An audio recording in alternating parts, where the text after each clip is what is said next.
ಹಾ, ಬನ್ನಿ ಬನ್ನಿ ಗುರುದೇವ, ನನ್ನ ಪ್ರಣಾಮಗಳು. ರಾಜರಿಗೆ ಅನಂತ ಪ್ರಣಾಮಗಳು. ಆಗಮಿಸಿದ ಕಾರಣವೇನು? ನಾನು ನಿಮ್ಮ ಆಸ್ಥಾನದ ಪಂಡಿತರೊಡನೆ ವಾದ ಮಾಡಲು ಬಂದಿದ್ದೇನೆ. ಆಗಬಹುದು. ಛೀ, ಇಂಥ ದೊಡ್ಡ ರಾಜನ ಆಸ್ಥಾನದಲ್ಲಿ ನನ್ನನ್ನು ಸೋಲಿಸುವ ಒಬ್ಬ ಪಂಡಿತನು ಇಲ್ಲವೆಂಬುದು ಬೇಸ ಸಂಗತಿ. ಈ ವಿಷಯ ನನಗೆ ಮೊದಲೇ ತಿಳಿದಿದ್ದರೆ ನಾನು ಇಲ್ಲಿಗೆ ಬರುತ್ತಲೇ ಇರಲಿಲ್ಲ. ಇಷ್ಟು ಬೇಗನೆ ನೀವು ಈ ತೀರ್ಮಾನಕ್ಕೆ ಬರಬೇಡಿ. ನೀವು ಯಾರು? ನಾನು ಒಂದೆರಡು ಗ್ರಂಥಗಳನ್ನು ಬರೆದಿದ್ದೇನೆ. ನನ್ನನ್ನು ತೆನಾಲಿ ರಾಮಕೃಷ್ಣ ಅನ್ನುತ್ತಾರೆ. ಹೌದು, ನಾನು ನಿಮ್ಮ ಬುದ್ಧಿವಂತಿಕೆ ಬಗ್ಗೆ ಕೇಳಿದ್ದೇನೆ.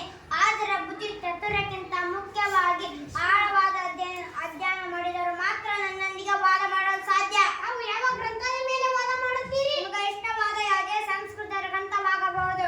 ಆಗಲಿ, ನಾಳೆ ಸಂಜೆ ಇದೇ ಹೊತ್ತಿಗೆ ನಿಮ್ಮೊಂದಿಗೆ ವಾದ ಮಾಡಲು ಸಿದ್ಧನಾಗಿ ಬರುತ್ತೇನೆ.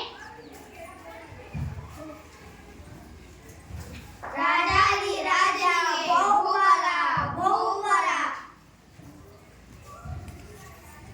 ಸಿದ್ಧ ಸ್ವಾಮಿ, ನಾನು ಸಿದ್ಧ. ಪ್ರಾರಂಭಿಸೋಣ. ನೀವೇ ಹೇಳಿದ್ದೀರಿ ನಿಮಗೆ ಇಷ್ಟವಾದ ಯಾವುದೇ ಗ್ರಂಥವಾಗಬಹುದು ಎಂದು, ಸರಿತಾನೆ? ಹೌದು. ಹಾಗಾದರೆ ನಾನು ಈಗಿನ ಕಾಷ್ಟ ಮಹಿಷ ಬಂಧನದ ಮೇಲೆ ವಾದ ಮಾಡುತ್ತೇನೆ. ಕಾಷ್ಟ ಮಹಿಷ ಬಂಧನ, ಅದು ನೆನಪಿಗೆ ಬರ್ತೇನೆ. ಇದನ್ನು ಹೇಗೆ ನಾನು ಕಣ್ಣು ತಪ್ಪಿಸಿಕೊಂಡಿದ್ದೇನೆ? ಏಕೆ ನಿಮಗೆ ಕಾಷ್ಟ ಮಹಿಷ ಬಂಧನ ತಿಳಿದಿಲ್ಲವೇ? ಇದು ನಮ್ಮೂರಿನ ದನ ಕಾಯುವ ಹುಡುಗರಿಗೂ ಗೊತ್ತು. ಪ್ರಭು, ಏಕೋ ನನ್ನ ದೇಹಾರೋಗ್ಯ ಸರಿಯಿಲ್ಲ. ಈ ವಾದವನ್ನು ನಾಳೆ ಪ್ರಾರಂಭಿಸಲು ಅಪ್ಪಣೆ ಕೊಡಿ. ಆಗಬಹುದು.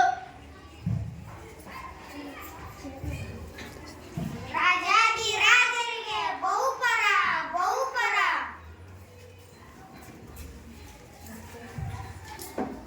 ಯಾರಲ್ಲಿ ಹೋಗಿ ವಿದ್ಯಾಸಾಗರ ಕರೆತನ್ನೆ. ಆಗಲಿ ಮಹಾಪ್ರಭು.